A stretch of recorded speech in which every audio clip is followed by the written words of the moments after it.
Hey guys, as a continuation, we will be discussing about cash fund. Now, cash fund, as we've discussed in previous videos, is any cash in bank or cash on hand or cash in bank that is restricted for use. Ibig sabihin yan, itinabi mo siya for a specific purpose. So, it's like, pag for example, may baon ka and then may bala kang bilhin, so nagtatabi ka ng pera. So, you are keeping part of your money as fund for pwedeng pambili ng gamit or pwedeng pambayad ng utang or panggastos. Okay? So that works well with the idea of that goes well with cash fund. Now, what is the rule on cash fund? Pwede ba mag-restrict ng cash? Kasi by nature, okay, by definition and by standard, ang cash dapat unrestricted for use. Okay, yun yung general rule. However, the exception is that kung yung cash na yan ay itinabi mo for a specific purpose. Okay? In a specific purpose that will be utilized in equal to or less than 12 months. Ibig sabihin, yung cash restriction na yan, dapat mangyayari yan or gagastusin mo yan within 12 months or current. Okay? Now, para saan ka ba nagtatabi ng pera? Okay? So, you restrict cash, okay, either sa purchase ng asset, pambayad ng utang, o kaya may panggagastusan ka in the future. So, ang ipapakita natin dito is yung cash restrictions, kung saan siya tinatabi, and then kung paano siya i-report. So, example, sa purchase of asset. So, if you're going to restrict cash, kung magtatabi ka ng pera, sa tawag dito, to purchase an asset, we have two things. Okay? Now, yung cash restriction mo, siya ba ay current o kaya non-current? Now, when it comes to purchase of asset, you are not thinking here of the 12-month rule. You are thinking here of the asset na bibilhin mo. So, ang siguro pinaka-shortcut na lang dito is, ang titingnan mo is yung asset, regardless kung kailan siya bibilhin. Okay? So, pwedeng after 1 year or after 2 years or after 3 years, pwedeng ganon. Pero, in any case, kailangan ang titingnan mo is yung asset mismo. Okay? Huwag mong titingnan kung kailan mo siya gagastusin. Okay? Now, sa purchase of asset, ano yung mga example ng mga current asset na pwede nating bilhin? We have office supplies, okay? Ano pa ba? Inventory, pwede kang nagtatabi ng pera, pambili ng supplies or inventory. Pag yung perang yan ay nire-restrict mo for a current purpose, yung cash na tinabi mo will be reported as cash and cash equivalent. Part siya ng cash and cash equivalent. Sir, what about if yung tinabi kong pera ay para sa mga non-current asset? Okay, so example, nagtabi ka ng pera, pambili ng furniture, pambili ng building, pambili ng land. Okay? So, yun. Now, pag ganyan ba, anong reporting ko dun sa cash na tinabi ko? Yung cash na tinabi mo will be reported as long-term investment. Okay? Now, to present further, mag-ano tayo ng example. Okay? So, example, 50,000 cash set aside for purchase of inventory expected to be acquired. So, for example, nagtabi ka ng pera, pambili ng inventory. Okay, take note, inventory na expected mo bibilhin next year. So, sabihin natin 2020 ngayon. Okay, so, ang cash mo, 50,000, set aside for purchase of inventory. Now, ang titingnan mo dito is kung ano yung asset na bibilhin mo. So, nakaset aside siya for inventory. Ngayon, sabi ko, pagdating sa setting aside cash for purchase of asset, i-disregard mo yung date. So, wag mong papansinin yung date. Okay? Ang papansinin mo kung ano yung asset na bibilhin. So, anong treatment mo dito sa 50,000 cash na to? Is it part of cash and cash equivalent or long-term investment? Part siya ng cash and cash equivalent kasi yung inventory is a current asset. Okay? So, regardless kung kailan. What about this? 50,000 cash set aside. Okay, so tinabi mo siya pambili ng inventory expected to be acquired after 4 years. Okay? Anong sabi natin? Disregard mo yung date. Huwag mong papansinin yan. Ang titingnan mo yung inventory bibilhin. Ang inventory is a current asset. Okay? Therefore, yung 50,000 na tinabi mo, cash ba to? This is part of cash and cash equivalent. Paano dito? Nagtabi ako ng 50,000 cash for purchase of land. Anong sabi natin? Disregard mo yung date. Okay? So, dahil land ang bibilihin ko at ang land ay non-current asset, therefore, ito, yung 50,000 na cash na to should not be part of your cash and cash equivalent. Siya ay part ng long-term investment. Okay? Ganun same goes here, no? So, kahit 2021 pa yan, ha? Regardless, i-disregard mo yung date. So, 50,000 cash set aside for, again, purchase of land. Again, disregard mo yung date. Ano ba ang land? This is a non-current asset. So, saan to? Long-term investment. So, yan yung sa purchase ng tawag dito ng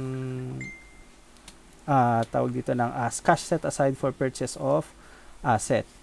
Next. Sorry. What about pag yung cash ay set aside for payment of liabilities? So, ibig sabihin yan, nagtabi ka ng pera para sa pambayad mo ng utang. So, dito na mag-a-apply guys yung 12-month rule. Okay? So, dito, aalamin mo kung yung asset mo, okay, or yung, tawag dito, yung cash na sinet aside mo, na pambayad ng utang, kailan ba due yung utang? Ang titingnan mo dyan, kailan due yung utang. So, kung yung cash restriction ay within 12 months, ibig sabihin yan, yung utang na babayaran mo ay, wait lang, okay, yung utang na babayaran mo ay due siya within less than or equal to 12 months, then part siya ng CCE. Cash and cash equivalent. Ano ibig sabihin? Sabihin na natin, nagtabi ako ng pera na pambayad ko sa kaibigan ko kasi may utang ako sa kanya. So, para makabayad, nagtatabi ako ng pera. Now, ang tanong ko, kailan ba due yung utang kong yan? Kung yung utang kong yan is due within 12 months, okay? Therefore, yung pera na tinatabi ko ay part pa rin siya ng cash equivalent. Pero kung yung utang na yan ay more than 12 months, okay? Then therefore, this will be reported as part of long-term investment. Okay? Now, so, check natin dito. Nagtabi ka daw ng 50,000 nagtabi ka ng 50,000, okay?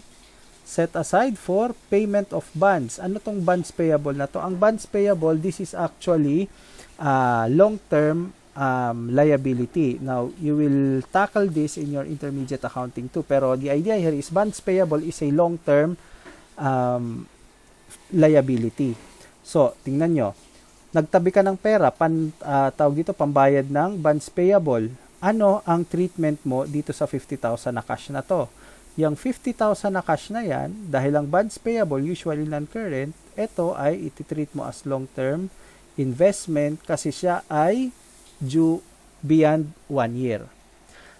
Trivia lang, ang tawag natin sa cash na set aside sa pambayad ng bonds payable, they are what we call, okay, bond sinking fund.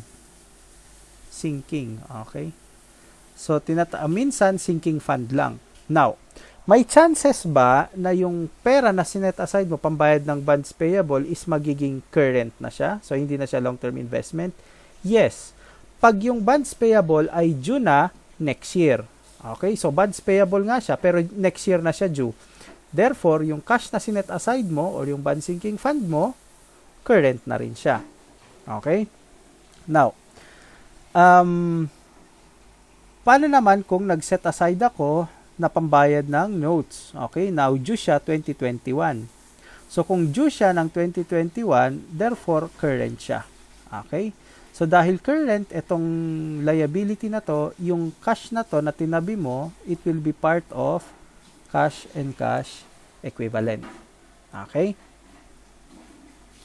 Next, we go to payment of expenses. So, minsan kasi nagtatabi ka or may pondo ka na pambayad ng mga expenses.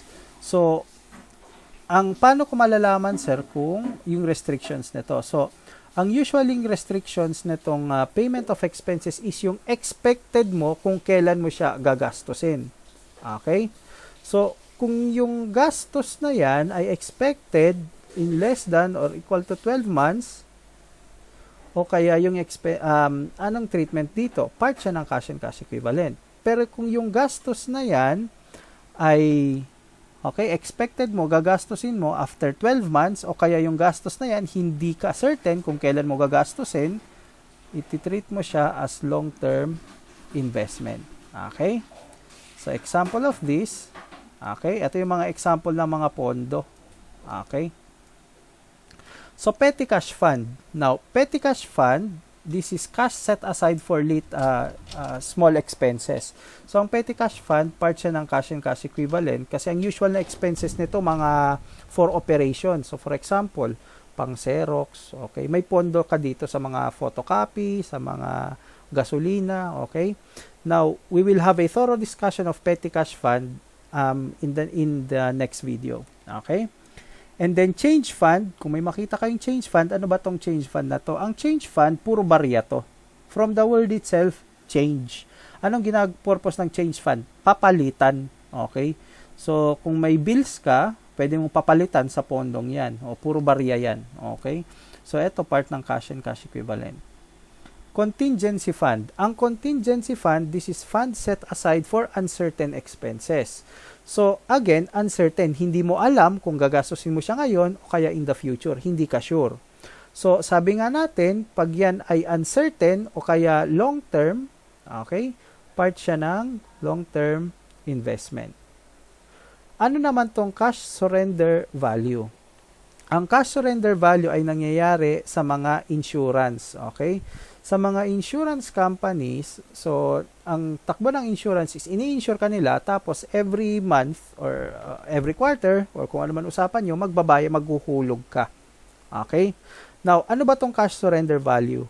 After 3 years kasi ng paghuhulog mo, may tinatawag na cash surrender value. Ano ba tong cash surrender value? Ito yung matatanggap mo just in case na i-cancel mo yung insurance mo. So, yun yung tinatawag nating cash surrender value. Pag may nakita kayong ganyan, non-current yan kasi that is usually after 3 years pa. So, long-term yan. Okay? So, anyway, that goes for cash fund. And, okay, we'll proceed. For more about petty cash, we will discuss that in the next video.